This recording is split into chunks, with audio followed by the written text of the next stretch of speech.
copper slip sinkers are good. Painted slip sinkers, all 3/0 and 5/0, about the two sizes you need. Must add, wide gap, Teflon coated. Get a small box like this for your slip sinkers, your hooks, various other weights, and swivels, stuff like that. You need one of these, and any kind of backpack from the thrift store will do. There's no reason to pay $130 for a backpack that all you need is a pair of pliers, bag of hooks, and just fill the rest with bags of plastic. Basic swim bait trailers are all pretty much the same.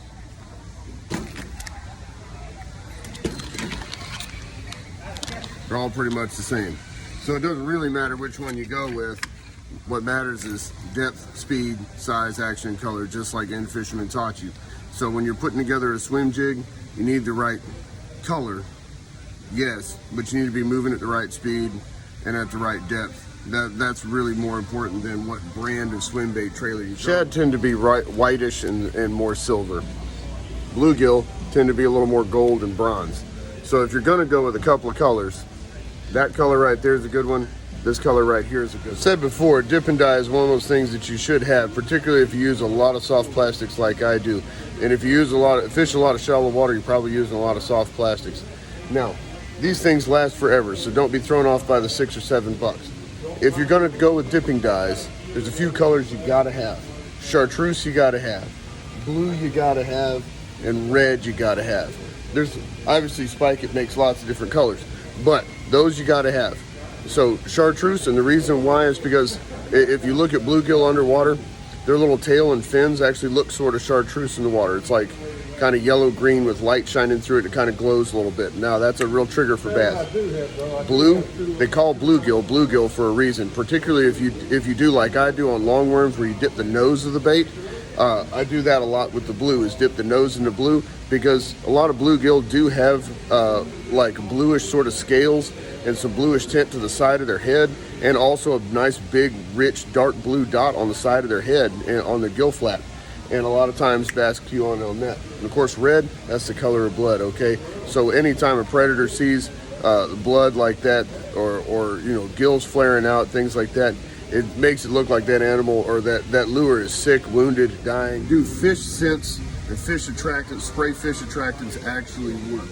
Like we got, some of these have been around since I've been a kid. Bang's been around forever. Kicking bass has been around forever. Young right here has been around for a long time. Chompers has been around for a long time. Do they work? I don't really know. I haven't seen a huge difference. When I was fishing tournaments a lot, I will say that Powerbait, which is a scented product, Yum, which is a scented product, did actually seem to work pretty well. Fish just seem to bite on it and hold on to it a little bit longer. Now I can tell you for sure that these spray fish attractants and things work a lot better than motor oil that's on your skin, sunscreen that's on your skin, maybe your sandwich, whatever you ate for lunch or breakfast that day, anything that's on your hands. A lot of our human smells are off-putting to fish. So whether they work or whether they just cover up the smell that was already on your hands, I'm not really sure. But it's what you don't want to have for sure is food smells, particularly like motor oil or gasoline or anything like that on your hands. I can tell you that for sure. If you're fishing in lakes where bass are eating a lot of shad, use double willow leaf blades on your spinnerbait and make sure that they're silver or gold and silver. You got to have some silver in there. If you're fishing ponds where there's a lot of bluegill, make sure you're using gold or copper blades. And one of those, particularly the front one if you can get it, needs to be a Colorado blade, a more rounded blade, like the nose of a bluegill. Rods and reels do not need matching color schemes in order to work. What kind of rod's the best rod? The rod in your hand. You can spend $350 on a rod if you want to, but there's been lots and lots and lots of fish caught on regular cheap rods that people picked up on sale, people picked up from their grandfather or their father. Swim jigs and bottom jigs really are different. This one here is a flipping jig.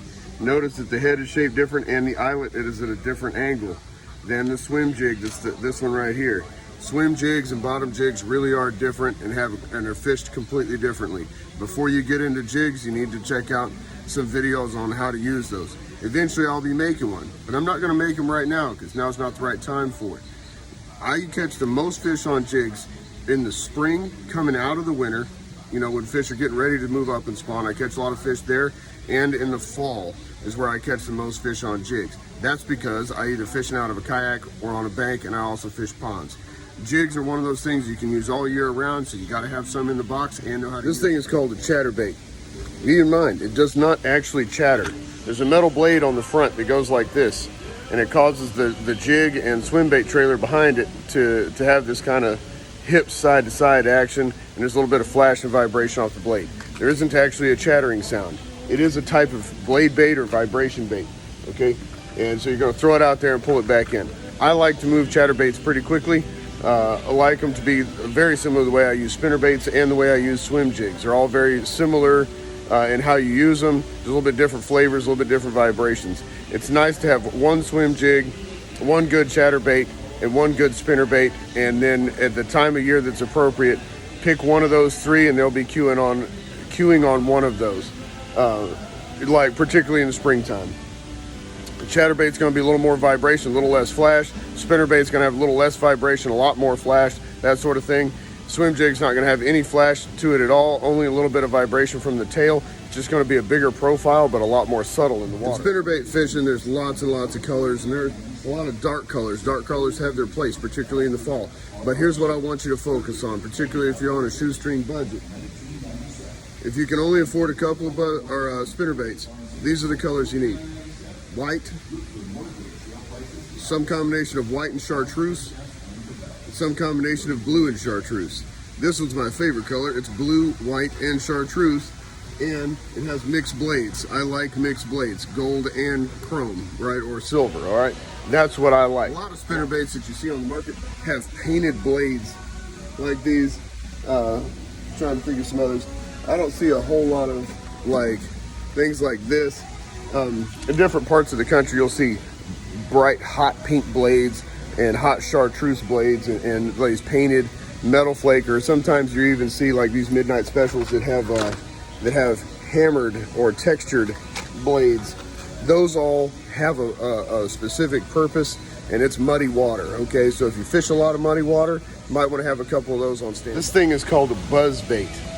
It is actually a topwater. It looks a little bit like a spinnerbait in that it's got a wire frame, a skirt, and everything else on it like that, but it is not a spinnerbait. This is actually a type of topwater bait.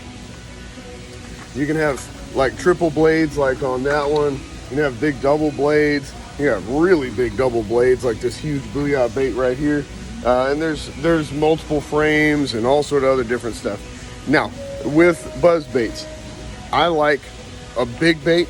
I have never found much use for the small buzz baits. I've caught some huge fish and had some heart-stopping strikes on big buzz baits, like a lot of just like really incredible moments in my fishing career on huge buzz baits. If you got a choice on colors to go with buzz bait, I like white, I like gold. If you can get white red like these affordable War Eagle baits, those are a really good one. And either that, if I can't get white or white and chartreuse, then I'm going to go with black. This is a beautifully painted lure. Looks great, right? You don't need this. Don't buy this. This thing dives really deep. It'll get hung on anything. It'll get hung up in you. It'll get hung up in your boat. It'll get hung up in your bag. You get it hung up in any kind of structure, grass, or anything on the bottom. It dives forever deep. This one dives beyond 25 feet. And it's $17 before tax. You don't need anything like that. Stick with soft plastics. So if I wanted to put a big profile out in the world, I can get these 12-inch man's worms. I can get, those are $4. Like, I can get all sort of huge soft plastics. You don't really need to mess with these, you know, some things in the tackle store are bait for fishermen, not fishing shirts only look good on you if you have a body like this mannequin right here. Then anything looks good on you. Otherwise, you look like a fat guy in a garbage bag. You don't necessarily have to have a fishing shirt to keep the sun and mosquitoes off you. Any long sleeve shirt will do. You can buy these at pretty much any major gas station in Dallas for less than that. You do need polarized sunglasses. They need to be polarized. They need to be UVA and UVB protected. That's all that about them that you need.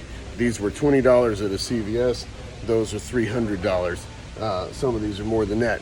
You don't need to spend $300 or $400 on a pair of glasses. You do need, however, UVA and UVB protection for your eyes, and you need to have polarized sunglasses that cuts the glare off the water, helps you see through the water, helps you see the fish better.